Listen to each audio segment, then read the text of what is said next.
இன்ஸ்டாகிராமில் மெயினாக பார்த்தீங்க அப்படின்னா உங்களுக்கு இந்த பிக் புச்சரிங் ஸ்கேம் அப்படிம்பாங்க. பிக் புச்சரிங் ஸ்கேம் அப்படின்றது என்ன அப்படின்னா, ஒரு அழகான பொண்ணு மாதிரி இன்ஸ்டாகிராம் ஒரு ப்ரொஃபைல் கிரியேட் பண்ணி பெண்கள் அதிகமாக இந்த ஆன்லைனில் பாதிக்கப்படுறாங்க. இணைய தளங்களில் பாடி ஷேமிங் பண்ணுற விஷயங்கள் வந்து நடந்துகிட்டு இருக்கு.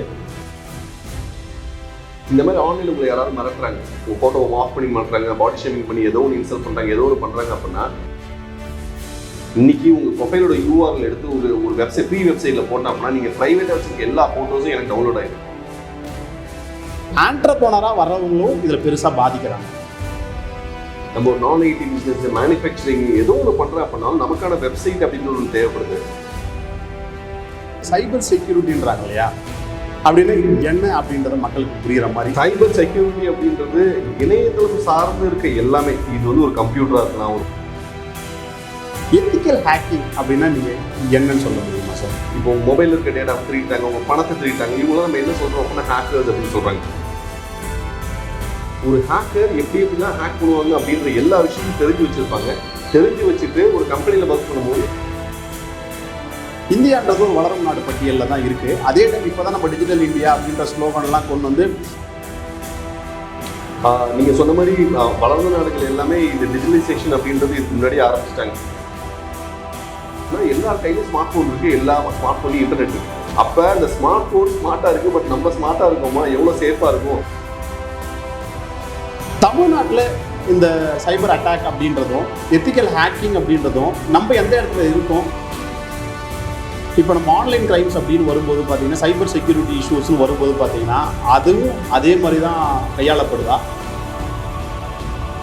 ஒரு பெண்ணுக்கு வந்து சமூக வலைதளத்தில் போய் நீங்கள் மெசேஜ் அனுப்பிச்சிட்டே இருக்கீங்க, ஹாய் என்ன பண்ணுற எங்கிட்ட பேச மெசேஜ் அனுப்பிச்சிருக்கீங்க. இப்போ வந்து அன்ஆத்தரைஸ்டான ஆப்ஸு, அன்ஆத்தரைஸ்டான பீப்புள்ஸு, இதெல்லாம் நம்மளோட நம்பிக்கைக்குரியது இல்லை. அந்த ஆப்பை நீங்கள் இன்ஸ்டால் பண்ணும்போதே அந்த ஆப்பு உங்கள் கான்டாக்ட்ஸ் ஃபுல்லாக எடுத்துக்கணும். பார்ட் டைம் ஜாப் வாங்கி தரேன், வாட்ஸ்அப்பில் நிறைய மெசேஜ் வருது, உங்களுக்கு பார்ட் டைம் ஜாப் இது பண்ணி தரேன், உங்களுக்கு 250 ரூபா தரேன் வரணும். இப்போ சும்மா போய் யார்ட்டே 10,000 கட்டு தரமாட்டாங்க. ஆனால் 1.5 லட்சம் இருக்க ஒரு மொபைலை 20,000 தரேன், 20,000 நீ. இணையதளம் அப்படின்றது கடல் மாதிரி. அந்த கடலில் ஒரு ஊசியை போட்டிங்கன்னா அது போட்டதான். அதுக்கப்புறம் அதை போய் நான் டெலிட் பண்ணி நினைச்சிங்க அப்புறம் டெலிட்டே பண்ண முடியாது. ஆனால் இன்னைக்கு சைபர் செக்யூரிட்டின்றது எல்லா இடத்துலையுமே வந்துருச்சு. ஒரு சின்ன ஒரு இமேஜ் வச்சு உங்கள் டிவைஸ் மொத்தமாக காம்ப்ரமைஸ் பண்ணலாம், ஒரு யூஆர்எல் வச்சு காம்ப்ரமைஸ் பண்ணலாம். நிறைய பேர் வந்து நமக்கு யாருக்குமே தெரியாமல் நான் இந்த வெப்சைட் போய் பார்த்துருக்கேன், இந்த வீடியோ பார்த்துட்டேன், யாருக்கும் இந்த VPN போட்டு பார்க்குறேன் அப்படின்ற மாதிரி ஒன்று கிடையாது. நீங்கள் எவ்வளோ தான் ரகசியமாக ஏதாவது ஒன்று பண்ணீங்க அப்படின்னாலும் அது கண்டிப்பாக வெளில வந்துடும்.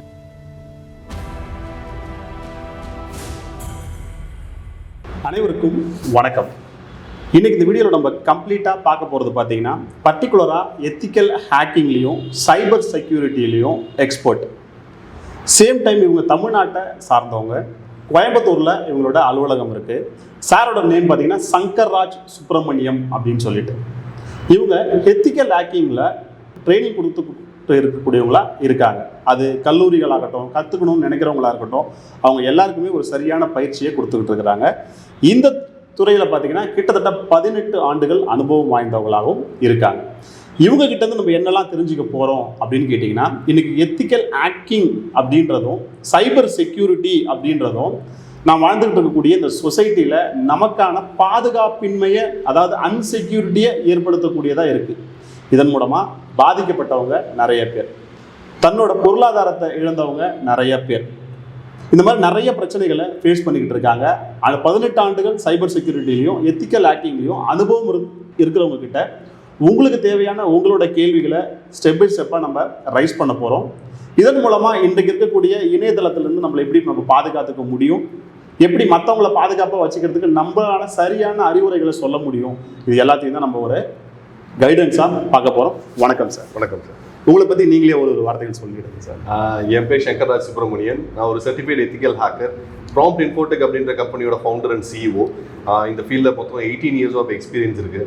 நிறைய கவர்மெண்ட் ரிலேட்டட் ப்ராஜெக்ட்ஸ் எடுத்து பண்ணியிருக்கோம், போலீஸ் டிபார்ட்மெண்ட் ட்ரைனிங் கொடுத்துருக்கோம், ஸ்டூடெண்ட்ஸை ட்ரெயின் பண்ணியிருக்கோம், கவர்மெண்ட் ரிலேட்டட் ப்ராஜெக்ட்ஸ், ஆடிட்ஸ் அப்படிம்பாங்க.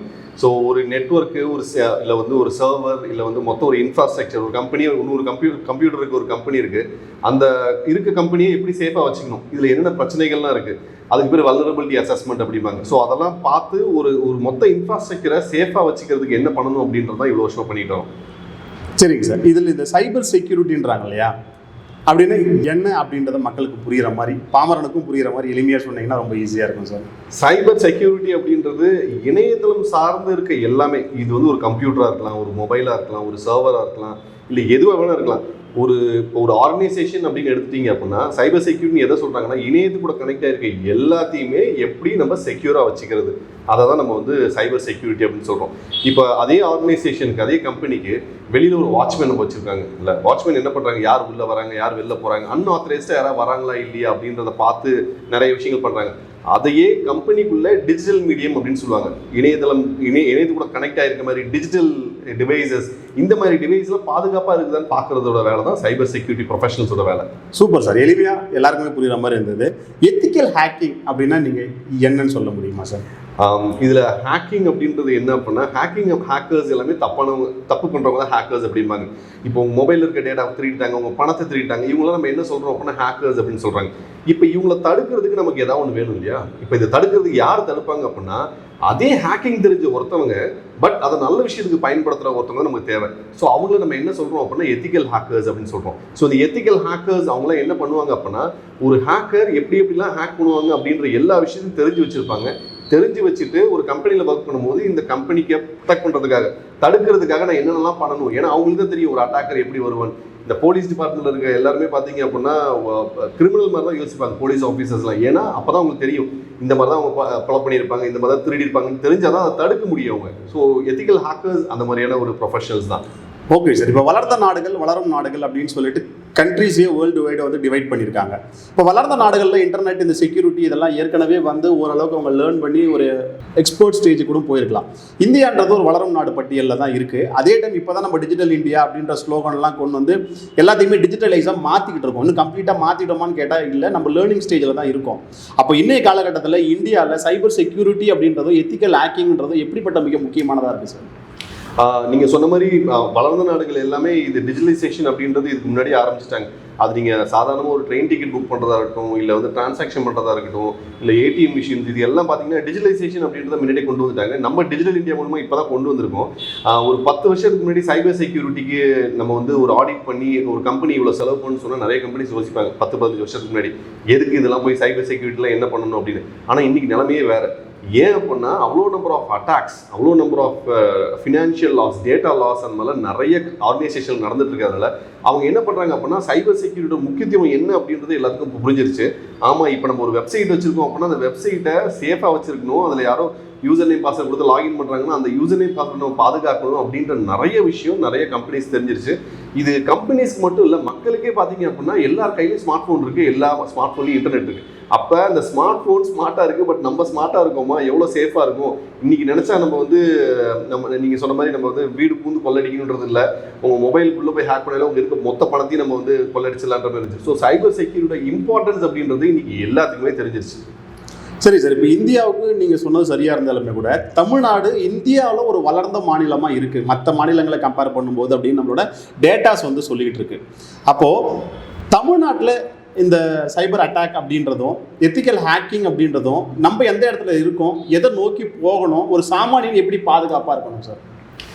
இப்போ தமிழ்நாட்டில் 2024 எடுத்துட்டீங்க அப்படின்னா ஜனவரிலேருந்து செப்டம்பர் வரைக்குமே பார்த்தீங்கன்னா 1000 கோடிக்கு மேலே சைபர் அட்டாக்ஸில் இருந்திருக்காங்க மக்கள். மொத்த கேஸ் எவ்வளோ ரிஜிஸ்டர் ஆயிருக்குன்னு பார்த்தீங்க அப்படின்னா 6000க்கும் மேற்பட்ட கேஸ்கள் ரிஜிஸ்டர் ஆயிருக்கு. இது ஏன் ஜாஸ்தியாக இருக்குன்னு நீங்கள் சொன்ன மாதிரி பொருளாதாரத்தில் நம்ம முன்னோக்கி போய்கிட்டு இருக்கோம் அப்படின்றது. அப்போ நிறைய பணம் பரிமாற்றம் நடக்கிறதே எங்கே அப்படின்னா தமிழ்நாட்டில் தான். இப்போ ஆன்லைன் பேஸ்டாக வந்துடலாம், ஆன்லைன் பேஸ்டாக நிறைய போய்கிட்டு இருக்கு. ஸோ கிரைம்ஸ் அப்படின்றது ஜாஸ்தி ஆகிட்டு தான் இருக்குது. தமிழ்நாடை பொறுத்த வரைக்கும் ரொம்ப ஜாஸ்தி இன்க்ரீஸ் ஆகிட்டு இருக்கு. நம்ம கவர்மெண்ட்டாக இருக்கட்டும், ஸ்டேட் கவர்மெண்ட்டாக இருக்கட்டும், சென்ட்ரல் கவர்மெண்ட் நிறைய விஷயங்கள் பண்ணிட்டு இருக்காங்க இந்த கிரைம்ஸை ப்ரிவென்ட் பண்ணுறதுக்கு. இப்போ உங்களுக்கு தெரியும், நம்ம கால் பண்ணாலே பார்த்தீங்க அப்படின்னா இந்த மாதிரி சைபர் அட்டாக் வந்து விக்டம் ஆயிடாதீங்க, யாராவது ஃபோன் பண்ணி கேட்டு அந்த தகவல்களை சொல்லிடாதீங்க அப்படின்றதும் நிறைய சொல்கிறாங்க. இப்போ நம்ம இந்த பொதுமக்கள் சாமானியன் எப்படி அவேராக இருக்கணும், இல்லை எப்படி இந்த மாதிரி இதெல்லாம் தடுக்கலாம் அப்படின்னா ஃபஸ்ட்டு விஷயம், நீங்கள் ஸ்மார்ட் ஃபோன் வச்சுருக்கீங்க அப்படின்னா ஸ்மார்ட் ஃபோனில் தேவையில்லாத ஆப்ஸில் இன்ஸ்டால் பண்ணுறதை ஃபஸ்ட்டு தடுக்கணும். நம்ம அது பண்ணுறதே இல்லை. நம்ம எதெல்லாம் ஃப்ரீன்னு பார்க்குறோமோ ஆப் ஸ்டோரில் ப்ளே ஸ்டோரில் போய் ஃப்ரீன்னு ஏதாவது ஒன்று பார்த்துட்டோம் அப்படின்னா அது தேவை இருக்கோ இல்லையோ அதை உடனே டவுன்லோட் பண்ணிக்கிறோம். டவுன்லோட் பண்ணி வச்சுக்கிறோம். அந்த மாதிரியான ஆப்ஸ் மூலிமா உங்கள் மொபைல் ஹேக் செய்யப்படுமானா எஸ், ஹேக் செய்யப்படும். சைனா பேஸ்ட் ஆப்ஸ் நம்ம இன்ஸ்டால் பண்ணுறது நம்ம தடுக்கணும். ஸோ இந்த மாதிரி நிறைய விஷயங்கள் நம்ம சின்ன சின்ன விஷயங்கள் நம்ம வந்து கையாண்டாலே நம்ம ஒரு சாமானியன் வந்து சேஃபாக வச்சுக்கலாம். இன்றைக்கி ஸ்மார்ட் ஃபோன் வச்சுருக்கா நம்ம சேஃபாகவே இருக்க முடியாதுன்னு கேட்டிங்கன்னா அப்படின்னா இல்லை. இன்றைக்கும் ஸ்மார்ட் ஃபோன் வச்சுட்டு சோஷியல் மீடியாவில் இருந்துட்டு மெயில் ஆக்சஸ் பண்ணிவிட்டு இன்னும் சேஃபாக நிறைய பேர் இருக்காங்க. பட் அதை நம்ம ஓவர் யூஸ் பண்ணும்போது அதிகபட்சமாக நம்ம அந்த மொபைலை யூஸ் பண்ணும் போதோ இல்லை வேறு ஏதாவது ஒன்று செய்யக்கூடாத விஷயங்கள் நிறைய செய்யும் போதோ பார்த்தீங்க அப்படின்னா பாதுகாப்பு இல்லாத ஒரு தன்மை வந்துடுது. சரிங்க சார். இப்போது நீங்கள் சொல்கிறது வந்து கிட்டத்தட்ட 6000 வழக்குகள் பதியப்பட்டிருக்கு அப்படின்ட்டு. இது பதியப்பட்டது தான். இப்போ பதியப்படாமல் நிறைய பேர் இருக்கும். எப்படி எனக்கான ஒரு குற்றம், அதாவது சைபர் கிரைம் நடக்கும்போது நான் எங்கே எடுத்துகிட்டு போய்ட்டு கம்ப்ளைண்ட் பண்ண முடியும்? நான் ஃபிசிக்கலாக தான் போகணுமா, இல்லை நான் ஆன்லைன் மூலமாக இதுக்கான கம்ப்ளைண்ட்ஸ் ரைஸ் பண்ண முடியுமா சார்? இப்போ எல்லா டிஸ்ட்ரிக்ட்லையுமே சைபர் கிரைம் ஆஃபீஸஸ் அப்படின்னு வந்துருச்சு, போலீஸ் ஸ்டேஷன் வந்துருச்சு. நம்ம நேராக போக முடியாதவங்க என்ன பண்ணலாம் அப்படின்னா cybercrime.gov.in இந்த வெப்சைட்டில் போய் நீங்கள் தாராளமாக ரெஜிஸ்டர் பண்ணலாம். மக்களுக்கு ஃபஸ்ட்டு என்ன சொல்கிறோம் அப்படின்னா, ஒரு சைபர் விக்டம் ஆகிட்டீங்க அப்படின்னா இது எப்படி நம்ம வெளில சொல்கிறது? ஐயோ நம்மளே ஏமாந்துட்டோமே. நீங்கள் ஒரு நல்ல ஒரு உத்தியோகத்தில் இருக்கவங்களா இருப்பீங்க. ஐயோ இதை போய் கம்ப்ளைண்ட் பண்ணால் என்ன சார் நீங்களே ஏமாந்துட்டீங்க யாரும் கேட்டுருவாங்களோ அப்படிலாம் தயவு செஞ்சு நினைக்கவே கூடாது. ஃபர்ஸ்ட் நம்ம போய் கம்ப்ளைண்ட் பண்ணணும். ஏன்னா எவ்வளோக்கு நம்ம கம்ப்ளைண்ட் பண்ணுறோமோ அப்போ தான் அரசாங்கத்துக்கு தெரியும் இந்த மாதிரியான கிரைம்ஸ் வந்து நிறைய நடந்துட்டு இருக்கு, இது தடுக்கிறதுக்கு என்ன பண்ணலாம் அப்படின்றது தெரியும். ஸோ cybercrime.gov.in இது ஃபஸ்ட்டு. இதே பெண்களுக்கு குறிப்பாக ஏதாவது ஒரு பிரச்சனை வந்துச்சு அப்படின்னா, பெண்களுக்கு இருக்கப்ப அவங்க அனானிமிட்டி, அதாவது இது வெளியே தெரியாமல் இருக்கணும் அப்படின்னு நினைப்பாங்க. இதுக்கு national commission for women ncw.nic.in அப்படின்ற வெப்சைட் இருக்குது. அதில் போனீங்க அப்படின்னா நீங்கள் பண்ணுற கம்ப்ளைண்ட் டெல்லிக்கு ஃபார்வர்ட் ஆகும். டெல்லியிலேருந்து நீங்கள் எந்த லொக்காலிட்டியில் இருக்கீங்களோ அந்த லோக்கலில் இருக்க மகளிர் காவல் நிலையத்துக்கு கால் பண்ணி இதை ரகசியமாக எப்படி வந்து சுமூகமாக தீர்க்க முடியும் அப்படின்றத அவங்க அங்கேருந்து ரீடைரக்ட் பண்ணுவாங்க. ஸோ ncw.nic.in ஒரு நல்ல வெப்சைட். இன்னொன்று ஃபினான்ஷியல் ஃப்ராட். ஐயோ என் ஜிபேல டக்குன்னு காசு எடுத்துட்டாங்கல்ல, இன்னொருத்தங்க எப்படி லிங்க் கிளிக் பண்ண எனக்கு ஏதோ காசு போயிருச்சு அப்படின்ற மாதிரி ஏதாவது இருந்துச்சு அப்படின்னா 48 மணி நேரத்துக்குள்ள 1930 அப்படின்ற நம்பருக்கு கால் பண்ணீங்க அப்படின்னா எந்த அக்கௌண்ட்டுக்கு தெரியாமல் அந்த பணம் போச்சோ அந்த அக்கௌண்ட்டை ஃப்ரீஸ் பண்ணுறதுக்கான சான்சஸ் நிறைய இருக்குது. இதெல்லாம் பண்ண என் காசு வருமானு கேட்டிங்க அப்படின்னா முதல்ல பண்ண ஆரம்பிக்கணும். பண்ண ஆரம்பித்தாதான் அதோட செயல்பாடு அப்படின்றது அதிகரிக்கும். பொதுவாகவே ஒரு கம்ப்ளைண்ட்டு போலீஸ் ஸ்டேஷன் அப்படின்னா எல்லாருக்குமே ஒரு பயம் இருக்கும். இது வந்து லா அண்ட் ஆர்டரில் இப்போ நம்ம ஆன்லைன் கிரைம்ஸ் அப்படின்னு வரும்போது பார்த்தீங்கன்னா சைபர் செக்யூரிட்டி இஷ்யூஸ்னு வரும்போது பார்த்தீங்கன்னா அதுவும் அதே மாதிரி தான் கையாளப்படுதா, இல்லை வந்து இதில் வந்து பாதிக்கப்பட்டவங்க தான் போய் கம்ப்ளைண்ட் பண்ண போகிறாங்க, திருடனவங்க நான் தான் போய் பாதிக்கப்பட்டேன் அப்படின்னு கம்ப்ளைண்ட் பண்ண போகிறது இல்லை? அப்போ அதுக்கும் இதுக்கு ஏதாவது டிஃப்ரென்ஸ் இருக்கிறதா நீங்கள் ஃபீல் பண்ணுறீங்களா சார்? டிஃப்ரென்ஸ் அப்படின்றது இல்லை. இன்றைக்கி நீங்கள் சைபர் கிரைம் போலீஸ் ஸ்டேஷன் நீங்கள் தாராளமாக போகலாம். தாராளமாக போய் நீங்கள் உங்கள் பிரச்சனை என்ன அப்படின்றத சொன்னீங்க அப்படின்னா அதை லீகலாக எப்படி கையாளுறதுன்னு சொல்ல போகிறாங்க. இதுதான், வேறு எதுவுமே கிடையாது. ஏன்னா நம்ம தப்பு பண்ணல, தப்பு பண்ணவங்க தான் போலீஸ் ஸ்டேஷன் போகிறதுக்கு பயப்படணும். நம்ம பாதிக்கப்பட்டவங்க. ஸோ நீங்கள் போலீஸ் ஸ்டேஷன் போகிறதுக்கோ இதுக்கோ நீங்கள் பயந்துக்கணுன்றது அவசியம் இல்லை. பட் சைபர் கிரைம் போலீஸ் ஸ்டேஷனில் என்ன ஒரு சின்ன சிக்கல் என்ன இருக்குது அப்படின்னா, இன்றைக்கி கிரைம் வர்ற கேசஸ் அதோட நம்பர்ஸ் அப்படின்றது பார்த்தீங்கன்னா ரொம்ப ஜாஸ்தியாக இருக்குது. ஆனால் உள்ளே இருக்க ஆளுங்க அப்படின்னு பார்த்தீங்கன்னா ஆஃபீஸர்ஸ் அப்படின்ற பார்த்தீங்கன்னா கம்மியாக இருக்காங்க. ஸோ ஒர்க் லோட் அவங்களுக்கு ரொம்ப ஓவர்லோட் ஆகிடுது சம்டைம்ஸ். அதனால அவங்க கேஸ் எடுக்கிறது கொஞ்சம் டிலே ஆகுமே தவிர மற்றபடி இது நாங்கள் எடுக்கவே முடியாது, நாங்கள் அதை பார்க்கவே மாட்டோம் அப்படின்லாம் சொல்ல மாட்டாங்க. ஸோ கொஞ்சம் டிலே ஆகும். பட் உங்களுக்கான தீர்வு கண்டிப்பாக கிடைச்சிரும். கண்டிப்பாக ஒவ்வொரு பிரச்சனைகளுக்கும் ஒரு தீர்வு எழுதப்பட்டே இருக்கும். அந்த தீர்வு தான் இந்தியாவில் இருக்கக்கூடிய லா அப்படின்னு சொல்லலாம். அந்த லாவை பேஸ் பண்ணி தான் இந்த சைபர் செக்யூரிட்டியில் இருக்கக்கூடிய அந்த சைபர் கிரைம்லாம் பார்த்தீங்கன்னா அந்த கிரைமை வந்து எப்படி ஓவர் கம் பண்ணி பாதிக்கப்பட்டவங்களுக்கு எப்படி அதை மீட்டு கொடுக்கறது அப்படின்றத பார்க்க போகிறாங்க. இப்போ சைபர் லாஸ் அப்படின்றது இந்தியாவில் எந்த நிலைமையில் இருக்குது? அட்வான்ஸ்டாக இருக்கா, மிட் லெவலில் இருக்கா, இல்லை ஸ்டார்டிங் ஸ்டேஜில் இருக்கா அப்படின்றத ஒரு எக்ஸ்பர்ட்டாக உங்களால் எக்ஸாக்டாக சொல்ல முடியுமா சார்? இந்தியன் ஐடி ஆக்ட் நம்ம முன்னாடியே இது பண்ணிட்டோம். பட் என்ன ப்ராப்ளம் அப்படின்னா இது நிறைய எவால்வ் ஆகிட்டே இருக்குது. புதுசாக பிரச்சனை வருது இல்லையா? புதுசாக வரப்ப நம்ம என்ன பண்ணணும் அப்படின்னா இதுக்கான தீர்வு என்ன அப்படின்றது இன்றைக்கி இருக்க லாயர்ஸ்க்கோ ஜட்ஜஸ்க்கோ ஒரு கேஸ் வரும்போது தான் ஓகே இது என்ன பண்ணலாம் அப்படின்றது வந்து அதை ரெஃபரன்ஸாக வச்சு தான் நம்ம அடுத்து ஒரு லா பாஸ் பண்ண முடியுது. நிறைய விஷயங்கள் அதை பேஸ் பண்ணி தான் பண்ண முடியுது. பட் நம்ம என்ன தெரிஞ்சுக்கணும் அப்படின்னா இப்போ இருக்கிற வரைக்கும் பார்த்தீங்க அப்படின்னா பெண்கள் பாதுகாப்பாக இருக்கட்டும், இல்லை பாதிக்கப்பட்டவங்க பாதுகாப்பாக இருக்கட்டும், இதுக்கு வந்து ரொம்ப ஸ்ட்ரிக்டான லாஸ் இருக்குது. நம்ம ஆன்லைனில் நம்ம தப்பு பண்ணிட்டோம், தெரியாத ஒரு அக்கௌண்ட்டுக்குள்ளே போய் லாகின் பண்ணி நம்ம பாஸ்வேர்டை ஹேக் பண்ணி போயிட்டோம் அப்படின்னா you will end up in jail for 1 year. 1 வருஷம் நீங்கள் ஜெயிலில் இருக்கணும் அப்படின்றது நமக்கு தெரியணும். ஒரு தேவையில்லாமல் ஒரு பெண்ணுக்கு வந்து சமூக வலைதளத்தில் போய் நீங்கள் மெசேஜ் அனுப்பிச்சிட்டே இருக்கீங்க, ஹாய் என்ன பண்ணுற என்கிட்ட பேச அப்படின்னு மெசேஜ் அனுப்பிச்சிட்டு இருக்கீங்க. அந்த பொண்ணு உங்கள் மேலே கம்ப்ளைண்ட் பண்ணிச்சு அப்படின்னா section 66 you will end up in ஜெயிலுக்கு போயிடும் 1 வருஷம்.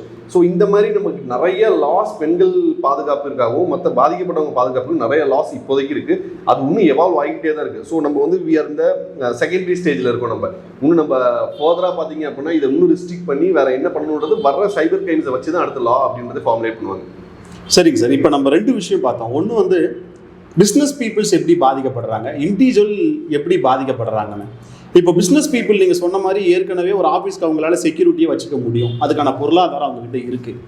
ஒரு இண்டிவிஜுவலுக்கு செக்யூரிட்டி அப்படின்றது ஒரு பர்சனாக இருக்கணுன்ற அவசியம் கிடையாது, நானாகவும் இருக்கலாம். அதாவது என்ன நானே பாதுகாத்துக்கு, அதாவது வருமுன் காப்பதே பெட்டர்னு சொல்லுவாங்க இல்லையா, அந்த மாதிரி நானா என்ன இந்த சைபர் கிரைம்ஸ்லேருந்து எப்படி பாதுகாத்துக்க முடியும் இண்டிவிஜுவலாக பார்த்தீங்க அப்படின்னா, நான் இன்றைக்கும் ரொம்ப சேஃபாக இருக்கணும் அப்படின்னா உங்கள் நார்மல் மெசேஜ் எடுத்து பாருங்களேன்.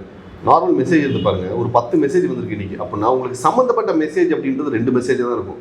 மிச்சம் இருக்க 8மே ப்ரொமோஷனல் எஸ்எம்எஸ்ஸாக தான் இருக்கும். உங்களுக்கு அந்த ஆஃபர் தரேன், உங்களுக்கு இது தரேன், உங்களுக்கு டூர் தரேன், டிக்கெட் ஃப்ரீயாக தரேன், நிறைய ஆஃபர்ஸ் கொடுத்துட்டே இருப்பாங்க. ஒன்று மட்டும் நல்லா தெரிஞ்சுக்கோங்க, எந்த கம்பெனியும் உங்களுக்கு ஆஃபரை கொடுத்து உங்களை நல்லா பணக்காரங்களாக்கி அவங்க வந்து கம்பெனி வந்து திவாலாகணும் அப்படின்னு எந்த கம்பெனி நினைக்க போகிறதில்ல. அல்டிமேட்டாக எல்லா கம்பெனியுமே சம்பாதிக்கிறது தான் பார்க்க போகிறாங்க. ஸோ நம்ம அதில் ரொம்ப கேர்ஃபுல்லாக இருக்கணும். ஆஃபர்ஸ் இல்லை ஒரு அது அசாத்தியமான ஆஃபர்ஸ் ஏதாவது ஒன்று கொடுக்குறாங்க, இப்போ நம்பவே முடியாத ஆஃபர்ஸ் இந்த மாதிரி கொடுக்குறாங்க அப்படின்னா அதை தயவு செஞ்சு நம்பாதீங்க. அந்த ஆஃபர்ஸ் எது கீழே வரும் அப்படின்னா அந்த URL அப்படின்னு ஒன்று வரும், அந்த ஒரு லிங்க் ஒன்று வரும். அந்த லிங்க் கிளிக் பண்ணிங்கன்னா உங்களுக்கு 10 GB டேட்டா ஃப்ரீ அப்படின்னு நம்ம என்ன பண்ணுவோம், லிங்க் கிளிக் பண்ணி 10 GB டேட்டா வருதா இல்லைன்னு பார்ப்போம். வரலையா, சரி ஓகே வரல அப்படின்னு போயிடும். பட் அந்த லிங்க் கிளிக் பண்ணுறதுனால உங்கள் கான்டாக்ட்ஸ் மொத்தமாக எக்ஸ்போர்ட் ஆகலாம், உங்கள் ஃபோட்டோஸ் மொத்தமாக எக்ஸ்போர்ட் ஆகலாம். ஸோ அறிமுகம் இல்லாத நபர்கள்டேருந்து வர எந்த ஒரு அழைப்போ இல்லை வந்து இந்த மாதிரி லிங்க்ஸ் வந்துச்சு, இல்லை மெசேஜ் குட் மார்னிங் மெசேஜ் அனுப்பிச்சாங்க, ஃபோட்டோ அனுப்பிச்சாங்க, வீடியோ அனுப்பிச்சாங்க அப்படின்னா அதை ஓப்பன் பண்ணாதீங்க. அதை ரிப்போர்ட் பண்ணிவிட்டு பிளாக் பண்ணிவிட்டு அடுத்த வேலையை பார்க்காதீங்க. இதெல்லாம் இல்லாமல் இதெல்லாம் மீறி என்னமோ வந்திருக்கு, என்னென்ன ஆராய்ச்சி பண்ணுவோம் நம்ம தனியாக உட்காந்து நம்ம ஆராய்ச்சி பண்ணும்போது தான் நமக்கு இன்னும் நிறைய சிக்கல்களை மாட்டிக்கிறோம். இன்னொன்று இந்த ஆபாச படங்கள், பார்னோகிராஃபி ரிலேட்டடாக அந்த மாதிரி வெப்சைட்ஸ்லாம் விசிட் பண்ணும்போது நிறைய உங்கள் மொபைல் ஹேக் ஆகிறதுக்கான சான்சஸ் இருக்குது. ஸோ அதை நம்ம பண்ணக்கூடாது. சரிங்க சார். நீங்கள் சொன்னதில் சில விஷயங்கள் வந்து ஓரளவுக்கு மக்களுக்கு புரிஞ்சிச்சு. நான் தேவையில்லாத ஆப்ஸை இன்ஸ்டால் பண்ணக்கூடாது அப்படின்றது உங்களை மாதிரி எக்ஸ்பர்ட்ஸாக இருக்கலாம், இல்லை ஓரளவுக்கு பாதிக்கப்பட்டவங்களாக இருக்கலாம், காவல்துறை மூலமாக கொடுத்த ஒரு அவேர்னஸ் மூலமாக தேவையில்லாத ஆப்ஸை மக்கள் ஓரளவுக்கு ஸ்டாப் பண்ண ஆரம்பிச்சிட்டாங்க. ஈவன் கூகுள் ப்ளே ஸ்டோரில் கூட தேவையில்லாத ஆப்ஸ் அவங்களே அப்லோட் பண்ணுறதுக்கான பெர்மிஷன்ஸை பெரிய லெவலில் முன்ன மாதிரி கொடுக்கறது இல்லை. அதில் நிறைய ரெஸ்ட்ரிக்ஷன்ஸ்ன்றது இருக்குது. இப்போ நீங்கள் சொன்ன மாதிரி மெசேஜஸ்ஸு, அடுத்தது பார்த்தீங்கன்னா ஆப்ஸு, இதெல்லாம் இல்லாமல் இதெல்லாம் வந்து ஓரளவுக்கு ஜென்ரலாக மக்களுக்கு தெரியக்கூடிய விஷயங்கள். இது வரைக்கும் நீங்கள் பார்த்துருப்பீங்க, ஆனால் பொதுமக்களுக்கு அது தெரியாத விஷயமா இருக்கும் இல்லையா, அந்த மாதிரி விஷயங்கள் 1-2 நீங்கள் சொல்ல முடியுமா சார்? அதான் இப்போ நமக்கு எல்லாத்துக்கும் என்ன தெரியும் அப்படின்னா, யாராவது பேங்க்லேருந்து கால் பண்ணுறோன்னு சொல்லி ஓடிபி கேட்டாங்கன்னா கொடுக்கூடாது அப்படின்றது தெரியுது. ஆமாம், உண்மைதான், அந்த மாதிரி கொடுக்கூடாது. அந்த மாதிரி சைபர் கிரைம்லேருந்து கால் பண்ணுறோம், நீங்கள் அனுப்பிச்ச பார்சலில் இல்லை நீங்கள் உங்களுக்கு வர வேண்டிய பார்சலில் ஏதாவது உங்களுக்கு தடை செய்யப்பட்ட ஒரு பொருள் ஒன்று இருக்குது, அதனால உங்களை வந்து போலீஸ் ஸ்டேஷன் நீங்கள் வந்தே ஆகணும், இவ்வளோ ஃபைன் பே பண்ணணும் அப்படின்னு சொல்கிறாங்க அப்படின்னா அது கிடையாது. திடீர்னு பார்த்தீங்கன்னா உங்கள் சிஸ்டம் லாக் ஆகிக்கும், இல்லை மொபைல் லாக் ஆகிக்கும். என்னென்னு பார்த்தீங்க அப்படின்னா, நீங்கள் அனுமதி இல்லாத வெப்சைட்டை விசிட் பண்ணீங்க, அதனால வந்து உங்கள் மொபைல் லாக் பண்ணிட்டோம், உங்களுக்கு மொபைல் ரிலீஸ் பண்ணணும் அப்படின்னா இவ்வளோ அமௌண்ட் பே பண்ணுங்கன்னு இருக்கும். எந்த ஒரு போலீஸ் ஸ்டேஷனோ இல்லை கஸ்டம்ஸோ இல்லை எந்த ஒரு கவர்மெண்ட் ரிலேட்டடாக இருக்க எந்த அதிகாரியுமே உங்களை ஆன்லைனில் பணம் பே பண்ணுங்கன்னு யாரும் சொல்ல போகிறதில்ல. அன்லெஸ் நம்ம வந்து அது உண்மையாலுமே நம்ம ஒரு பார்க்கிங் ஃபைன் கட்டுறோம் அப்படின்னா அதுக்கான கவர்மெண்ட் வெப்சைட்டுக்கு போகிறோம், நம்ம வண்டி நம்பர் கொடுக்குறோம், அதுக்கப்புறம் உள்ளே போகிறோம். இல்லை ஐடி பே பண்ணுறீங்கன்னா அதுக்கான வெப்சைட்டில் போகிறீங்க, உங்கள் ஐடி பேன் நம்பர் கொடுக்குறீங்க, அதுக்கப்புறம் உள்ளே போய் பார்க்குறீங்க. இந்த மாதிரி இல்லாமல் உங்களுக்கு ஒரு ஃபைன் போட்டிருக்கோம், இந்த லிங்க் கிளிக் பண்ணி ஃபைனை பே பண்ணுங்க அப்படின்ற மாதிரி எதுவுமே கிடையாது. ஸோ இந்த மாதிரியான புதுசாக வர அட்டாக்ஸ் தான் மக்கள் இன்றைக்கி நிறைய ஏமாந்துடுறாங்க. லோன் கொடுக்குறோம் அப்படின்னு நிறைய ஆப்ஸ் வருது, எந்த டாக்குமெண்டேஷனும் இல்லை. உங்களுக்கு 5000 வேணுமா, 2000, 1000 ரூபா வேணும் அப்படின்னா இந்த லோன் ஆப்பில் கொடுங்க, அடுத்த 2 நிமிஷத்தில் உங்களுக்கு வந்துடும் அப்படின்றது. நீங்கள் 1000 ரூபா தானே வாங்கிட்டு நம்மகிட்ட தான் டாக்குமெண்ட்டும் கொடுக்கல, பேன் கார்டும் கொடுக்கல. ஒருவேளை நம்ம 1000 ரூபா வாங்கிட்டு தப்பிச்செல்லாம் நீங்கள் நினச்சிங்க அப்படின்னா அந்த ஆப்பை நீங்கள் இன்ஸ்டால் பண்ணும் போதே அந்த ஆப்பு உங்கள் கான்டாக்ட்ஸ் ஃபுல்லாக எடுத்துக்கும், உங்கள் ஃபோட்டோஸ் ஃபுல்லாக எடுத்துக்கும். இன்கேஸ் நீங்கள் இந்த 1000 ரூபாய் பே பண்ணலை அப்படின்னா, பே பண்ணியிருப்பீங்க, பே பண்ணி தான் இன்னொரு 5000 ரூபா வட்டி பே பண்ணுங்க அப்படிம்பாங்க. நீங்கள் அதெல்லாம் பண்ண முடியாது, பண்ணுறதை பண்ணிக்கோ அப்படின்னு சொன்னீங்க அப்படின்னா உங்கள் ஃபோட்டோவை மார்க் பண்ணுவாங்க. மார்க் பண்ணி உங்கள் கான்டாக்ட்ஸ், உங்கள் ஃபேமிலி, நீங்கள் வேலை பார்க்குற இடத்துல அந்த மாதிரிலாம் நிறைய அனுப்புவாங்க. அவங்களுக்கு கால் பண்ணியே இந்த மாதிரி இவர் எங்களுக்கு கடன் வாங்கிட்டு காசு கொடுக்க மாட்டாருங்க, என்னன்னு கேளுங்க அப்படின்னு சொல்லி அவங்களுக்கே சொல்லும் போது நீங்கள் வேறு வழி இல்லாமல் அந்த காசை பே பண்ணுற மாதிரி இருக்கும். ஸோ ஈஸியாக வர எதையுமே நம்பிடாதீங்க ஆன்லைனில். உண்மைதான் சார். நிறைய பேர் இப்போ சமீபமாக இந்த மாதிரி விஷயங்களில் பாதிக்கப்படுறாங்க அப்படின்னு நம்மளால களத்தில் இருந்து பார்க்க முடியுது. இப்போது நம்ம வந்து அன்ஆத்தரைஸ்டான ஆப்ஸு, அன்ஆத்தரைஸ்டான பீப்புள்ஸு, இதெல்லாம் நம்மளோட நம்பிக்கைக்குரியது இல்லை, அதை நம்புறது ரொம்ப யோசித்து பண்ணணும் அப்படின்றதுல ஒரு கிளாரிட்டி இருக்குது. ஆனால் இன்றைக்கி நம்மளோட கை கால் கண் காது மாதிரி நம்மளால் தவிர்க்க முடியாத ஆப்ஸ் அப்படின்னு ஒரு சிலது இருக்குது. மேபி கூகுள் பே ஆகட்டும், இன்ஸ்டாகிராம் ஆகட்டும், ஃபேஸ்புக் ஆகட்டும், எல்லார் கையிலும் இருக்கக்கூடிய வாட்ஸ்அப் ஆகட்டும், இதுலேயுமே தவறு நடப்பதற்கான வாய்ப்புகள் அப்படின்றது நிச்சயமாக இருக்குது. இதை யாராலையும் தவிர்க்கவும் முடியாது, எல்லார் கையிலையுமே அது இருக்குது. அப்போ அந்த மாதிரியான மேண்டேட்ரியான சில ஆப்ஸை நம்ம யூஸ் பண்ணும்போது அதில் எந்த அளவுக்கு பாதுகாப்பாக நம்ம இருக்கணும் சார்? ஆனால் இப்போ QR கோடை ஸ்கேன் பண்ணி நம்ம பே பண்ணணும் அப்படின்றது தெரியும். இப்போ என்னன்னா ஒரு அட்டாக்கர் என்ற என்ன பண்ணுறாருன்னா உங்களுக்கு கியூஆர் கோட் அனுப்புறாரு. கியூஆர் கோட் அனுப்பிச்சிட்டு இது நீங்கள் ஸ்கேன் பண்ணுங்கள் உங்களுக்கு அமௌண்ட் வந்துடும் அப்படிங்கிறாரு. நிறைய பேர் என்ன பண்ணுறாங்கன்னா அதை நம்பி அதை ஸ்கேன் பண்ணிடுறாங்க. பட் என்ன ஆகுது அப்படின்னா உங்களுக்கு உங்கள் அமௌண்ட் தான் போயிடுது. ஸோ டிஜிட்டல் பேமெண்ட் அப்படின்றது எப்பயுமே சேஃப் தான். பட் நம்ம அதை எந்த அளவுக்கு யூஸ் பண்ணுறோம், என்ன மாதிரி யூஸ் பண்ணுறோம், யார்கிட்ட அன்னோன் பர்சன்ஸ்லேருந்து எப்படி நம்ம அந்த பண பரிவர்த்தனைகள் பண்ணிக்கிறோம் அப்படின்றது ரொம்ப இம்பார்ட்டன்ட். ஸோ அதுக்கு ரிலேட்டடாக பார்த்துக்கோங்க. வாட்ஸ்அப் பொறுத்த வரைக்கும் நீங்கள் வந்து புதுசாக ஏதாவது ஆஃபர் இல்லை வந்து புதுசாக ஏதாவது மெசேஜ் அனுப்பிச்சு ஹாய் உங்களுக்கு பார்ட் டைம் ஜாப் வாங்கி தரேன். வாட்ஸ்அப்பில் நிறைய மெசேஜ் வருது. உங்களுக்கு பார்ட் டைம் ஜாப் இது பண்ணி தரேன், உங்களுக்கு 250 ரூபா தரேன், ஒன் ஹவர் நீங்கள் இதை ஒர்க் பண்ணுங்க உங்களுக்கு உடனே 250 ரூபா வரும் அப்படின்னு இருக்கும். நம்ம என்ன பண்ணுவோம், 1 ஹவர் தானே சரி ஒர்க் பண்ணி பார்ப்போம்னு பார்த்தா 250 ரூபா கொடுத்துருவாங்க. உங்கள் ஜிபேக்கு 250 ரூபா வந்துடும். உங்களுக்கு நம்பிக்கை ஜாஸ்தியாகிடுது. நீங்கள் அடுத்து என்ன பண்ணுறீங்க, அவங்க விட மாட்டீங்க, எனக்கு அடுத்து ஜாப் கூட நிறைய பண்ணுறேன் அப்படின்னு ஓகே அப்படின்னு சொல்லி ஒரு 1000 ரூபாய் உங்களுக்கு கொடுத்துட்றாங்க. முன்னெல்லாம் காசை மொத்தமாக சுருட்டிட்டு உங்கள்கிட்ட வாங்கிட்டு தான் அடுத்து ஓடுவாங்க. இப்போ அப்படி கிடையாது. உங்களுக்கு கொஞ்சம் கொஞ்சமாக தீனி போடுற மாதிரி கொஞ்சம் ஒரு 1000 ரூபா 1500 ரூபா அந்த மாதிரி கொடுத்துட்றாங்க. கொடுத்தவங்களுக்கு நம்பிக்கை வந்துடுது. அவங்க சொல்கிறாங்க அடுத்து வர்றது 10,000, ஒரு நாளைக்கு 10,000 சம்பாதிக்கலாம், ஆனால் இதை அன்லாக் பண்ணுறதுக்கு நீங்கள் 5000 கொடுக்கணும் அப்படின்ற மாதிரி சொல்கிறாங்க. நீங்கள் என்ன பண்ணுறீங்க, 5000 தான் ஆல்ரெடி காசு கொடுத்துட்டாங்க அப்போ ஜெனியூன் தான் அப்படின்னு நினச்சி நீங்கள் காசு கொடுத்துக்கிட்டே இருக்கீங்க. இந்த மாதிரி பல லட்சம் ஏமாந்தவங்களும் நிறைய பேர் இருக்காங்க.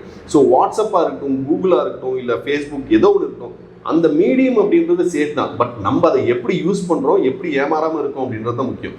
சரிங்க சார். நீங்கள் பெரும்பாலும் யங்ஸ்டர்ஸ் அதிகமாக ட்ராவல் பண்ணக்கூடிய ஒரு பிளாட்ஃபார்ம் இன்ஸ்டாகிராமாக இருக்குது. அதில் உங்களோட எக்ஸ்பீரியன்ஸில் என்ன மாதிரி இஷ்யூஸ்லாம் நீங்கள் கேள்விப்பட்டிருக்கீங்க, அதுலேருந்து எப்படி யங்ஸ்டர்ஸ் வந்து அவேராக இருக்கும் சார்? இன்ஸ்டாகிராமில் மெயினாக பார்த்தீங்க அப்படின்னா உங்களுக்கு இந்த பிக் புச்சரிங் ஸ்கேம் அப்படிம்பாங்க. பிக் புச்சரிங் ஸ்கேம் அப்படின்றது என்ன அப்படின்னா ஒரு அழகான பொண்ணு மாதிரி இன்ஸ்டாகிராம் ஒரு ப்ரொஃபைல் கிரியேட் பண்ணி நம்மள்கிட்ட பேசிகிட்டு இருப்பாங்க. இது யங்ஸ்டர்ஸ்க்கும் நடக்குது, மேரிட் மெனுக்கும் நடக்குது, வயசானவங்களுக்கு எல்லாத்துக்குமே நடக்கிற விஷயம் இது. அவங்க உங்கள்கிட்ட பேசிக்கிட்டே இருப்பாங்க, நீங்கள் நல்லா பேசுவீங்க. அதுக்கப்புறம் நான் இந்தியா ஃபாரினில் இருக்க மாதிரி பேசுவாங்க, நான் இந்தியா வரேன் அப்படின்னு சொல்லுவாங்க. இந்தியா வந்து உனக்காக பணம் இவ்வளோ கோடி எடுத்துகிட்டு வரேன் அப்படின்னு சொல்லுவாங்க. திடீர்னு என்ன சொல்லுவாங்க அப்படின்னா கஸ்டம்ஸ் டைமில் கால் வரும். கேட்டால் உங்களை தெரிஞ்சவங்க இந்த மாதிரி பார்க்க வந்திருக்காங்க, ஆனால் அவங்க இவ்வளோ அமௌண்ட் எடுத்துகிட்டு வந்திருக்காங்க, இதுக்கு நீங்கள் ஒரு ஃபைன் பே பண்ணணும், ஜிஎஸ்டி பே பண்ணணும் அப்படின்னு சொல்லுவாங்க. இதெல்லாம் நம்புற மாதிரி, ஏன்னா அவங்க ஒரு நாள் 2 நாள் பேசுறதில்ல, உங்கள்கிட்ட ஒரு 6 மாதம்லாம் உங்களுக்கு டச்சில் இருப்பாங்க, டெய்லி ஃபோட்டோ அனுப்புவாங்க, உங்கள் நம்பிக்கை. ஸோ இது பேர் பிக் புச்சரிங் ஸ்கேம் அப்படிம்பாங்க. ஸோ இது ரொம்ப கேர்ஃபுல்லாக இருக்கணும். இன்னொன்று ஆன்லைன் சேல்ஸ். ஐஃபோன் வந்து 1.5 லட்சம் ஐஃபோன் வந்து நான் 20,000 தரேன், அது நீ 10,000 இப்போ போட்டு விட்டு போதும், மிச்சம் அது 10,000 மொபைல் வந்ததுக்கப்புறம் போட்டு விடுங்கிறாங்க. இப்போ நம்ம சும்மா போய் யார்ட்டே 10,000 கட்டு தரமாட்டாங்க. ஆனால் 1.5 லட்சம் இருக்க ஒரு மொபைலை 20,000 தரேன், 20,000 நீ கொடுக்க வேணாம், 10,000 மட்டும் கொடு, பொருள் வந்ததுக்கப்புறம் பேலன்ஸ் 10,000 நீ அனுப்பிச்சுடுன்னு சொல்கிறப்ப உடனே 10,000 நம்ம கொடுக்குறோம். ஸோ இந்த மாதிரி online related scams, trading scams, இந்த மாதிரி தான் இன்ஸ்டாகிராமில் வந்து ரொம்ப ஜாஸ்தியாக போயிட்டுருக்கு. சரிங்க சார். மிக முக்கியமான விஷயத்துக்குள்ளே வரோம் சார். பெண்கள் அதிகமாக இந்த ஆன்லைனில் பாதிக்கப்படுறாங்க. இணையதளங்களில் பாடி ஷேமிங் பண்ணுற விஷயங்கள் வந்து நடந்துக்கிட்டு இருக்குது.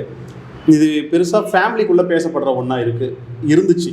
இப்போ ஸ்ட்ரீட் லெவலில் பேசப்படக்கூடிய ஒரு விஷயமா மாறிச்சு, ஒரு வில்லேஜ் லெவலில் பேசக்கூடிய விஷயமா மாறிச்சு, இன்றைக்கி ஸ்டேட் லெவலில் பேசக்கூடிய ஒரு விஷயமா இருக்குது. ஆனால் அதை வெளியில் சொல்ல முடியாமல் தவிக்கக்கூடியவங்க நிறைய பேர். இதில் அவங்களா போய் பாடி ஷேமிங்குள்ளே போகிறது இல்லை. ஜஸ்ட் அவங்களோட ப்ரொஃபைல் ஃபோட்டோவோ இல்லை வந்து ப்ரைவேட்டாக வைக்காத சில ஃபோட்டோஸை எடுத்து பாடி ஷேமிங் பண்ணுறாங்க இல்லையா, அதை அவங்க எவ்வளோ தைரியமாக கையாளணும், அதை எப்படி கையாண்டா அவங்கக்கிட்ட பயப்பட வேண்டிய அவசியமும் இல்லை, தைரியமாக அதை எப்படி கம்ப்ளைண்ட் பண்ணணும், ஃபேமிலி கிட்ட சொல்லணுமா வேணாமா, அப்படி சொல்லணும் அதை எப்படி அவங்க கையாளணும் அப்படின்றது நீங்கள் சொல்லுங்கள் சார். ஓகே, ஃபர்ஸ்ட் இப்போ நம்ம பெண்கள் பண்ணுற ஃபஸ்ட்டு தப்பே என்ன அப்படின்னா, இந்த மாதிரி ஆன்லைனில் உங்களை யாராவது மிரட்டுறாங்க, உங்கள் ஃபோட்டோவை ஆஃப் பண்ணி மாட்டுறாங்க, பாடி ஷேமிங் பண்ணி ஏதோ ஒன்று இன்சல்ட் பண்ணுறாங்க, ஏதோ ஒன்று பண்ணுறாங்க அப்படின்னா நம்ம ஃபர்ஸ்ட் என்ன பண்ணணும் அப்படின்னா போய் பேரண்ட்ஸ்கிட்ட சொல்லுவோம். நம்ம ஃபஸ்ட்டு பண்ண வேண்டிய விஷயமே தான். அதுக்கப்புறம் தான் சைபர் கிரைமில் போய் கம்ப்ளைண்ட் பண்ணுறது. பட் நம்ம என்ன பண்ணுறோம் அப்படின்னா நமக்கான ஃப்ரெண்ட்ஸ் சர்க்கிள் தான் நம்ம எல்லா டிஸ்கஷனையும் வச்சுட்டு இது மாதிரி கேட்டு மிரட்டுறாங்க, நான் என்ன பண்ணுறோம்னு கேட்குறோம். So first go discuss with your parents discuss பண்ணுவோம். இன்னொன்று 2வது விஷயம், நம்ம இணையதளம் அப்படின்றது கடல் மாதிரி. அந்த கடலில் ஒரு ஊசியை போட்டிங்கன்னா அது போட்டது தான். அதுக்கப்புறம் அதை போய் நான் டெலிட் பண்ணு நினச்சிங்க அப்புறம் டெலிட்டே பண்ண முடியாது. ஏதோ ஒரு சமயத்தில் ஏதோ ஒரு பிக்சர் நீங்கள் போட்டிங்க, அந்த பிக்சர் நீங்கள் உங்கள் ப்ரொஃபைலையும் டெலிட் பண்ணிட்டீங்க. ஆனால் அது பார்த்தீங்க அப்படின்னா வெவ்வேறு வெப்சைட்ஸில் வந்து அது எல்லா வெப்சைட்லையுமே இருக்குது. ஒவ்வொரு வெப்சைட்டும் நான் ரிப்போர்ட் பண்ணி எல்லாத்தையும் டெலிட் பண்ணிட்டே இருக்கு. ஆனாலும் அது வந்துக்கிட்டே தான் இருக்குது. அப்படின்னா இன்டர்நெட் அப்படின்றது தான். ஒன்ஸ் அதில் நீங்கள் போட்டிங்க அப்படின்னா அதுலேருந்து எடுக்கவே முடியாது. ஸோ நீங்கள் ரொம்ப கேர்ஃபுல்லாக இருக்கணும். எதை நீங்கள் போஸ்ட் பண்ணுறீங்க, என்ன மாதிரி விஷயத்தை போஸ்ட் பண்ணுறீங்க. ஈவன் உங்கள் ப்ரொஃபைலை இன்ஸ்டாகிராம் ப்ரொஃபைலையோ ஃபேஸ்புக் ப்ரொஃபைலையோ ப்ரைவேட்டாக வச்சுருக்கீங்க அப்படின்னாலும், என் ப்ரொஃபைலை ப்ரைவேட்டாக தான் வச்சுருக்கேன், எனக்கு தெரிஞ்சவங்களை மட்டும் தான் அக்செப்ட் பண்ணுறேன், அதுக்காக தான் என் ஃபோட்டோஸ் போடுறேன் அப்படின்னா, ப்ரைவேட் அப்படின்றது நம்ம மன ஆறுதலுக்காக. இன்றைக்கி உங்கள் ப்ரொஃபைலோட யூஆர்எல் எடுத்து ஒரு வெப்சைட் ஃப்ரீ வெப்சைட்டில் போட்டோம் அப்படின்னா நீங்கள் ப்ரைவேட்டாக வச்சுருக்க எல்லா ஃபோட்டோஸும் எனக்கு டவுன்லோட் ஆகிடும். ஸோ நீங்கள் ப்ரைவேட்னு நினச்சிட்டு நான் 100% சேஃபாக இருக்குன்னு நினச்சிட்டு அந்த மாதிரி பண்ணுறது நம்ம அவாய்ட் பண்ணனாலே மோஸ்ட் ஆஃப் த திங் நம்ம இது மீன்ஸ் தடுத்துடலாம். இன்னொன்று ரியல் டைம் அப்டேட்லாம் சில பேர் கொடுத்துருப்பாங்க. நான் காலேஜ் போயிட்டேன், நான் இந்த ஊருக்கு போகிறேன், நான் இங்கே பண்ணுறேன். ரியல் டைம் அப்டேட்ஸ் கொடுக்கவே கூடாது. ஏன் அப்படின்னா ஒரு அட்டாக்கர் உங்களை கரெக்டாக மானிட்டர் பண்ணிட்டே இருப்பாங்க. நீங்கள் எங்கே போகிறீங்க, என்ன பண்ணுறீங்கன்னு உங்கள் ரொட்டீனே தெரிஞ்சிடும். தெரிஞ்சுட்டு சரியான டைமில் இன்கேஸ் நீங்கள் ஃப்ளைட் ஏற போகிறீங்க, ஃப்ளைட் ஏறி நீங்கள் லேண்ட் ஆகிறதுக்கு ஒரு 5 மணி நேரம் ஆகும். அப்போ உங்கள் மொபைல் ஃப்ளைட் மோடில் தான் இருக்கும். நான் ஸ்விம்ஸ் ஆப் மாதிரி ஒரு அட்டாக் பண்ணலாம், என்ன வேணால் இப்போ பேங்க் ட்ரான்சாக்ஷன் பண்ணலாம். உங்கள் மொபைல் நம்பரை க்ளோன் பண்ணி வர்ற மெசேஜில் நான் எடுத்து வச்சிருப்பேன். ஸோ பேங்க் ஒன்று மொத்தமாக வைப் பண்ணாலும் உங்களுக்கு எதுவுமே தெரியாது. ஏன்னா 5 hours நீங்கள் ஃப்ளைட் பண்ணிருப்பீங்க, இறங்கினதுக்கு அப்புறம் தான் உங்களுக்கு மெசேஜ்லாம் வர ஆரம்பிக்கும். ஸோ இந்த மாதிரி ரியல் டைம் அப்டேட்ஸ் கொடுக்குறது நம்ம தடுத்துக்கணும். சரிங்க சார். இப்போ ஓரளவுக்கு ஒரு இண்டிவிஜுவல்ஸ், ஒரு சாமானியன் எப்படிலாம் தன்னை பாதுகாத்துக்கணும், அதுக்கு என்ன மாதிரியான சட்டத்திட்டங்கள் இருக்குது, எப்படி நம்மளே ப்ரிவென்ட் பண்ணிக்கணும், இந்த மாதிரி விஷயங்களை ரொம்ப எளிமையாக அவங்களோட தோழனாக இருந்து ரொம்ப அழகாக சொல்லியிருக்கிறீங்க அப்படின்றது புரிஞ்சுக்க முடியுது சார். இப்போது இந்தியாவில் ஆண்டர்ப்ரனர்ஸும் ஒரு ஸ்டேஜில் பார்த்தீங்கன்னா வளர்ந்துக்கிட்டே இருக்கிறாங்க. அதாவது இது தப்புன்னு சொல்லலை, இன்னும் நிறைய பேர் வரட்டும், அதுக்காக தான் இந்தியா காத்துக்கிட்டு இருக்கு. எல்லாருமே வேலைக்கு போனால் வேலை கொடுக்க முடியாது இல்லையா? அப்போ ஆண்டர்ப்ரனர்ஸ் வந்தால் தான் இருக்கிறவங்களுக்கு வேலை கொடுக்கவும் முடியும். இப்போது ஆண்டர்ப்ரனராக வர்றவங்களும் இதில் பெருசாக பாதிக்கிறாங்க. இப்போ முன்னாடியெல்லாம் பார்த்தீங்கன்னா ஒரு கம்பெனிக்கு அக்கௌண்டன்ட் வேணும், மார்க்கெட்டிங் வேணும், அட்மினிஸ்ட்ரேஷன் வேணும் இப்படின்னு எடுத்துக்கிட்டு தான் போவாங்க. ஆனால் இந்த இணையதள குற்றங்கள் அதிகமாகும் போது இவங்களுக்கு இது சார்ந்த அறிவு ஏதாவது வேணுமா, இல்லை அதுக்கான கன்சல்டன்ட் அப்படின்றவங்க ஒருத்தவங்க வேணுமா, அதில் அவங்க பாதிக்கப்படும் போது அவங்க எப்படி அதை கையாண்டா அந்த பிஸ்னஸ் அடுத்த ஸ்டேஜுக்கு கொண்டு போக முடியும், அந்த இடத்துல லேக் ஆகாமல். இன்னைக்கு ஆண்டர்ப்ரனர்ஸ் நம்ம இன்னைக்கு என்ன மாதிரியான பிஸ்னஸ் வேணால் பண்ணுங்களேன். நம்ம ஒரு நான் ஐடி பிஸ்னஸ், மேனுஃபேக்சரிங் ஏதோ ஒன்று பண்ணுறேன் அப்படின்னாலும் நமக்கான வெப்சைட் அப்படின்ற ஒன்று தேவைப்படுது. இன்னொன்று நிறைய டிஜிட்டல் மீடியமாக வர நிறைய பிஸ்னஸ் ஆண்டர்ப்ரனர்ஸ் நிறைய வந்துட்டு இருக்காங்க. அவங்களுக்கு என்ன அப்படின்னா ஒரு இ-காமர்ஸ் மாதிரி ஒரு வெப்சைட். ஸோ வீட்டில் இருக்க ஒரு லேடி, அவங்க ஹவுஸ் ஒய்ஃபே என்ன பண்ணுறாங்க அப்படின்னா, நான் சாரீஸ் விற்கிறேன், சுடிதார் விற்கிறேன், அதுக்கு ஒரு வெப்சைட் கிரியேட் பண்ணுறேன், என் வெப்சைட்லேருந்து வாங்கிக்கலாம் அப்படின்ற மாதிரி ஒரு பிளாட்ஃபார்ம் கிரியேட் பண்ணுறாங்கன்னா அவங்க எல்லாத்துக்கும் என்ன தெரியணும் அப்படின்னா இந்த மாதிரியான சைபர் ரிஸ்க் என்னென்ன இருக்குது, ஒரு வெப்சைட்டில் வந்து என்ன மாதிரியான அட்டாக்லாம் நடக்கலாம் அப்படின்றது அவங்களுக்கு தெரிஞ்சிருக்கணும். தெரியல அப்படின்னா வெப்சைட் டிசைன் பண்ணுறவங்கள்ட்ட எனக்கு செக்யூர்டாக இருக்கிறதுக்கு செக்யூரிட்டி பண்ணி கொடுங்க, செக்யூர் கோடிங் எனக்கு பண்ணி கொடுங்க, என் வெப்சைட் டெஸ்ட் பண்ணி கொடுங்க, ஆடிட் பண்ணி கொடுங்க அப்படின்றது. எங்கெங்கெல்லாம் ஃபினான்ஷியல் டிரான்சாக்ஷன் இருக்கோ அந்த வெப்சைட்ஸ் எல்லாத்தையுமே கண்டிப்பாக நம்ம ஆடிட் பண்ணியே ஆகும். ஏன் அப்படின்னா ஃபினான்ஷியல் உங்கள் கஸ்டமர் உங்கள் வெப்சைட்டில் வந்து அவங்க டீட்டெயில்ஸ் எல்லாம் கொடுத்து அதுக்கப்புறம் ப்ராடக்ட் வாங்கிட்டு போகிறாங்க. அப்படின்றப்ப அந்த வெப்சைட் சேஃபாக இருந்துச்சுன்னா தான் கஸ்டமரும் நம்பி வருவாங்க. ஸோ அந்த மாதிரியான ஆடிட் அப்படின்றது பண்ணணும். அப்படின்றது உங்களுக்கு பண்ணணும்னு நீங்கள் பண்ண வேணாம், பட் பண்ணுறவங்கள்ட்ட நீங்கள் இந்த மாதிரி செக்யூரிட்டி சைபர் செக்யூரிட்டி கன்சல்டன்ஸ் கொடுத்தீங்க அப்படின்னா அவங்க ஆடிட் பண்ணி என்ன பிரச்சனை இருக்குது, நீங்கள் வேறு என்ன அப்டேட் பண்ணணும் அப்படின்றத சொல்லிடுவாங்க. இதை பண்ணாமல் விட்டோம் அப்படின்னா சின்ன லெவலில் இருக்கிறது தெரியாது, கொஞ்சம் ஒரு க்ரோயிங் லெவலில் இன்டர்மீடியட் லெவலில் போனதுக்கப்புறம் பார்த்தீங்கன்னா ஃபினான்ஷியல் லாஸ் அப்படின்றது ரொம்ப பெருசாக இருக்குது. ஸோ அதை அவாய்ட் பண்ணணும் அப்படின்னா டிஜிட்டல் மீடியமாக இருந்தாலும் சரி, இல்லை நான் ஐடியாக இருந்தாலும் சரி, எல்லாருமே இந்த சைபர் அவேர்னஸ் அப்படின்றது. ஏன்னா இப்போ உங்களுக்கு மெயில் அனுப்புகிறேன், நான் ஒரு ப்ராஜெக்ட் போட்டு மெயில் அனுப்புகிறேன், நீங்கள் மொபைல்லேருந்து அந்த மெயிலை பார்க்குறீங்க, எக்ஸல் ஷீட் அனுப்பிச்சிருக்கேன், அந்த எக்ஸல் ஷீட்டை கிளிக் பண்ணிங்க அப்படின்னா உங்கள் மொபைல் ஹேக் ஆயிருக்கு. இப்போ நீங்கள் சொல்லலாம், நான் வந்து சிஎன்சி மேனுஃபேக்சரிங் தாங்க இருக்கேன், ஒரு கொட்டேஷன் தான் வச்சு பார்த்தா என் பேங்க் ஒன்று இவ்வளோ எடுத்தாங்க அப்படின்னா இன்றைக்கி சைபர் செக்யூரிட்டின்றது எல்லா இடத்துலையுமே வந்துருச்சு. ஒரு சின்ன ஒரு இமேஜ் அனுப்பிச்சு உங்கள் டிவைஸ் மொத்தமாக காம்ப்ரமைஸ் பண்ணலாம், ஒரு URL அனுப்பிச்சு காம்ப்ரமைஸ் பண்ணலாம். ஸோ நிறைய இருக்குது இல்லையா? அப்போ உங்களோட மொபைல் டிவைஸாக இருக்கும், இல்லை உங்கள் லேப்டாப்பாக இருக்கும், இல்லை வேறு வெப்சைட்ஸாக இருக்கும், இந்த மாதிரியான இன்ஃப்ராஸ்ட்ரக்சர் டிவைஸ் எல்லாம் செக்யூர்டாக வச்சுக்கணும் அப்படின்னா ஒரு செக்யூரிட்டி கன்சல்டன்ட் கொடுத்து ஒரு பேசிக்காக ஒரு ஆடிட் பண்ணி எனக்கு என்ன மாஸ்டர் ஹெல்த் செக்அப் எப்படி வருஷம் பண்ணிக்கும் அந்த மாதிரி உங்கள் மொபைல்ஸ் உங்கள் லேப்டாப்ஸ் எல்லாத்தையும் கொடுத்து இதெல்லாம் சேஃபாக இருக்கா அப்படின்னு செக் பண்ணிக்கிறது தப்பே இல்லை, அதை நம்ம கண்டிப்பாக பண்ணியாகும். Super sir. இந்த மாதிரி ஒரு விஷயம் இருக்குதுன்றது உண்மையாகவே பெரிய ஒரு ஐ ஓப்பனிங்காக இருக்கும். நம்ம எப்படி சிஏ கன்சல்டன்ட் வச்சுருக்கோம், ஆடிட் வச்சுருக்கோமோ அதே மாதிரி நம்ம இதையும் ஆடிட் பண்ணிக்கணும் அப்படின்றது ரொம்ப முக்கியம். நிறைய பேருக்கு தெரியாத விஷயம், கண்டிப்பாக அவங்களுக்கு பயனுள்ளதாக இருக்கும். இதுக்கான செலவையும் பண்ணி அவங்க பிஸ்னஸ் அடுத்த லெவலுக்கு எடுத்துன்னு போவாங்கன்னு நம்புவோம் சார். ஓரளவுக்கு ஃபைனல் ஸ்டேஜுக்கு வந்துடும் சார். அதாவது இந்தியாவில் சட்டத்திட்டங்கள் எப்படி இருக்குது, இது எந்த லெவலுக்கு போகணும், இண்டிவிஜுவல் எப்படி பாதிக்கப்படுறாங்க, ஒரு ஆண்டர்ப்ரனர் கார்பரேட் எப்படி பாதிக்கப்படுறாங்க, அதுலேருந்து அவங்க எப்படி வெளியில் வரணும், அதுக்கான கன்சல்டன்ட் இருக்கிறாங்க, அவங்களுக்கு காண்டாக்ட் பண்ணணும், இதெல்லாத்தையும் பார்த்துட்டோம். இப்போ 2 பேருக்கும் சேர்த்து ஃபைனலைஸ்டாக உங்களோட அனுபவத்திலிருந்து ஷார்ட் அண்ட் ஸ்வீட்டாக ஏதாவது சொல்லணும்னா ஒரு ஃபைனல் ஸ்டைலில் நீங்கள் என்ன சொல்லுவீங்க? இன்டர்நெட் அப்படின்றது ஒரு அன்சேஃபான பிளேஸ். ஃபஸ்ட் நம்ம தெரிஞ்சுக்கணும், இன்டர்நெட்டில் செக்யூரிட்டி, அனானிமிட்டி அண்ட் ப்ரைவசி இந்த 3 விஷயத்துக்கு வந்து இடமே கிடையாது. செக்யூரிட்டி அப்படின்னா இன்டர்நெட்டில் இங்கே பாருங்க, நான் ஒரு விஷயம் பண்ணிட்டேன், இதுதான் 100% செக்யூர் அப்படின்னு யாருனாலுமே எதுனாலும் சொல்லவே முடியாது. அது இன்னைக்கு செக்யூர், நாளைக்கு இது செக்யூர்னு யாருக்குமே தெரியாது, இதுதான் உண்மை. ஸோ 100% செக்யூர் இருக்குன்னு எதையுமே நம்பி ஏமாந்துடாதீங்க. 2 அனானிமிட்டி என்னன்னா, இன்னைக்கு நிறைய பேர் வந்து நமக்கு யாருக்குமே தெரியாமல் நான் இந்த வெப்சைட் போய் பார்த்துட்டேன், இந்த வீடியோ பார்த்துட்டேன், யாருக்கும் இந்த VPN போட்டு பார்க்குறேன் அப்படின்ற மாதிரி ஒன்று கிடையாது. நீங்கள் எவ்வளோ தான் ரகசியமாக ஏதாவது ஒன்று பண்ணீங்க அப்படின்னாலும் அது கண்டிப்பாக வெளில வந்துடும். இன்னொன்று ப்ரைவசி அப்படின்றது இந்த ஃபோட்டோஸ் வீடியோஸ் நீங்கள் சேவ் பண்ணி வச்சுக்கிறீங்க, நீங்கள் சொல்கிறீங்க என் பர்சனல் மெமரி, பர்சனல் ஃபோட்டோஸ், இதெல்லாம் ப்ரைவேட் ஃபோட்டோஸு, என்னோட மெமரிக்காக என் மொபைலில் வச்சுருக்கேன் அப்படின்னு நீங்கள் சொல்கிறீங்க. அந்த ஃபோட்டோஸ் எல்லாத்தையும் ஒரு ஃபோட்டோ சேவர் ஆப்புக்குள்ளே போட்டு வச்சுருக்கேன், அதை மறைக்கிறதுக்கு இன்னொரு ஆப்புக்குள்ளே போட்டு வச்சுருக்கேன், எல்லாம் ஓகே. எல்லாமே அந்த ஒரு மொபைலில் தானே இருக்குது. அப்போ அந்த மொபைல் நாளைக்கு நீங்கள் சேல் பண்ணும்போது நாளைக்கு ஒரு ஃப்ரீ டேட்டா ரிகவரி சாஃப்ட்வேர்னு கொடுத்து நீங்கள் ஃபார்மேட் பண்ணி தான் கொடுக்குறீங்க கடைக்கார்ட்ட. அவர் ஃப்ரீ டேட்டா ரிகவரி சாஃப்ட்வேர்னு போட்டார்னா உள்ள சேவ்ல இருக்க எல்லா பிக்சர்ஸும் அவங்களுக்கு போயிடும். அதனால ப்ரைவசி, இந்த 3 விஷயம், செக்யூரிட்டி, அனானிமிட்டி அண்ட் ப்ரைவசி, இந்த 3 விஷயத்துக்கு இன்டர்நெட்ல இடமே கிடையாதுன்னு தெரிஞ்சுக்கோங்க. இன்டர்நெட்ல நம்ம சேஃபா இருக்கவே முடியாதுன்னு கேட்டிங்கன்னா ப்ராப்பராக யூஸ் பண்ணீங்க அப்படின்னா internet is such a wonderful domain. நல்ல ஒரு விஷயம். இது வந்து ஸ்விஸ் ஆர்மி நைஃப் அப்படிம்பாங்க, 2 பக்கமும் கூர்மையாக இருக்கும். ஒன்று நீங்கள் அடுத்தவங்களையும் குத்தலாம், இல்லை உங்களையும் நீங்கள் குத்திக்கலாம். ஸோ அந்த மாதிரி விஷயம் தான் internet and digital medium. So சேஃபாக இருக்கிறது it is our responsibility. Stay safe. நீங்கள் சொல்கிறது ரொம்ப எளிமையாக எனக்கு எப்படி புரிஞ்சிச்சு அப்படின்னா, இப்போ ஒரு ஃபங்க்ஷன் நடக்கும், ஒரு திருவிழா வந்து ஊருக்குள்ள ரொம்ப பெருசாக இருக்கும், லட்சம் பேர் இருப்பாங்க. அதில் நான் இண்டிவிஜுவலாக போவேன். அப்போ நான் என்ன ஃபீல் பண்ணுவேன்னா, இந்த லட்சம் பேரில் என்ன யாராவது பார்க்கவா போகிறாங்க அப்படின்னு போவாங்க. ஆனால் உண்மை என்ன நடக்குதுன்னா, அந்த லட்சம் பேரும் நம்மளை மானிட்டர் பண்ணிட்டு தான் இருக்காங்க. அந்த அவேர்னஸ் இல்லாமல் தான் நம்ம அந்த விஷயத்தில் மாட்டிக்கிறோம். ஸோ நம்ம சேஃபாக இருக்கணும் அப்படின்றது ரொம்ப முக்கியம். அதே மாதிரி நம்ம சேஃபாக இருக்கணும்னு நினைக்கிற மாதிரி இன்னொருத்தவங்களையும் சேஃபாக இருக்கிறதுக்கு ஒரு அவேர்னஸ் பண்ணலாம் அப்படின்றதோட இந்த வீடியோ முடிக்கிறோம் சார். உங்களோட நேரத்தில் இந்த காலை பொழுதில் வந்த உடனே எங்களுக்கு ஒரு இன்டர்வியூ கொடுத்ததுக்கு ரொம்ப தேங்க்ஸ். இது சம்மந்தமாக எங்களோட வரலாறு வேலை வாய்ப்பு சேவை இயக்கம் சார்பாகவும், அது சம்மந்தப்பட்ட வாலண்டியர்ஸ் சார்பாகவும், பார்வையாளர்கள் சார்பாகவும், பார்த்துட்டு இருக்கக்கூடிய பொதுமக்கள் சார்பாகவும்